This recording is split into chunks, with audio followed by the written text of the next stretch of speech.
မျိုးသားတဦးသည်အမဲသားတို့အတွင်းသို့အတချောင်းကိုတမင်တကာထိုးထည့်လိုက်သည်ထို့နောက်အိမ်နီးချင်းမကြာခဏသွားလေရှိသည့်ပန်းချံသို့ရောက်လာခဲ့၏ထို့နောက်အိမ်နီးချင်းတတိမမူမိစဉ်ထိုမျိုးသားသည်အိမ်နီးချင်း၏ခွေးကိုလှန့်ခေါ်ရန်လေချုံလိုက်သည်သို့သောထိုမျိုးသားသည်အိမ်နီးချင်း၏ခွေးကစူညံလုံး၍သာယခုလိုပြုလုပ်ခြင်းဖြစ်သည်ညတိုင်းတကောင်ရန်အချိန်တွင်ထိုခွေးကြောင့်သူနိုးနိုးလာရသည်သို့သောလွန်ခဲ့သောလအနေငယ်ကပင်ထိုမျိုးသားသည်ကျင်းနာတတ်သောအရေးပေါ်ကျန်းမာရေးစောင့်ရှောက်သူအင်တူဖြစ်ခဲ့သည်ရင်မတော်တဆမှုကြောင့်ထိုမျိုးသားလမ်းမလျှောက်နိုင်တော့ဘဲဂျက်ဂျက်မှာလှုပ်ရှားသွားလာနိုင်စွမ်းဆုံးရှုံးခဲ့ရသည်သို့သောဒီအဖြစ်အပျက်ကြောင့်ပင်ဂျက်၏စိတ်ဓာတ်များမှာတဖြည်းဖြည်းပို၍ကောက်ကျစ်ရုံမှလာခဲ့ရခြင်းဖြစ်သည်သူသည်အိမ်နီးချင်း၏ခွေးကိုတန်အပ်ဖြင့်ပင်တက်ဖြတ်ခဲ့သည်သူ၏ဇနီးဖြစ်သူစောစောထွက်သွားပြီးနေတိုင်းညနေမှအိမ်ပြန်လာသည်ကိုသိရှိသွားပြီးနောက်ဇနီးဖြစ်သူဘာလုပ်နေသည်ကိုအချိန်နှင့်တပြေးညီသိနိုင်ရန်အတွက်ဇနီး၏ဖုန်းတွင်စောင့်ကြည့်ရေး software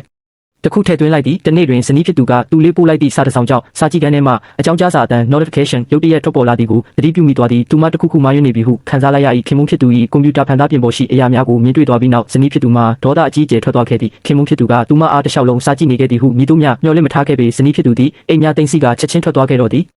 ဂျက်ရေချိုးခန်းထဲမှထွက်လာချိန်တွင်ဇနီးဖြစ်သူမှထွက်သွားခဲ့ပြီဖြစ်သည်ကွန်ပျူတာဖန်သားပြင်ပေါ်မှပုံရိပ်ကိုမြင်တွေ့ရချိန်မှသာသူ၏လျှို့ဝှက်ချက်ပေါက်ကြားသွားပြီဆိုတာကိုရေရာရာသိလိုက်ရသည်တနေ့တွင်လေ့ကျင့်ခန်းလုပ်ပြီးအိမ်ပြန်ရန်ပြင်ဆင်နေစဉ်ဇနီးဖြစ်သူကလုပ်ဖော်ကိုင်ဖက်တဦးနှင့်အတူကလေးတွန်းလဲလိုက်ကြည့်နေသည်ကိုရုတ်တရက်သတိပြုမိလိုက်သည်ဂျက်ကထိုမျိုးသမီးတွင်ကိုဝင်ရှိနေပြီဟုတန်တရားဝင်သွား၏သူနှင့်သူ့ဇနီးတို့မှနှစ်ပေါင်းများစွာကလေးမရခဲ့တော့လဲရီးစားတဲ့နှစ်ကြာမှလအနေငယ်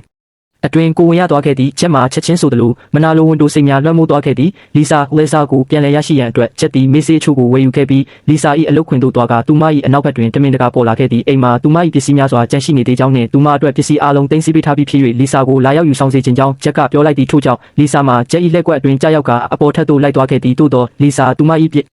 စီးများကိုလိုက်ရှာနေစဉ်မှာပင်ဂျက်ကပြင်ဆင်ထားသောမေးစေးကိုထုတ်ယူကလီဆာထံသို့ထိုးထည့်လိုက်တော့သည်နောက်တစ်စက္ကန့်တွင်လီဆာမှာသတိလစ်မေ့မျောသွားခဲ့ရပေသည်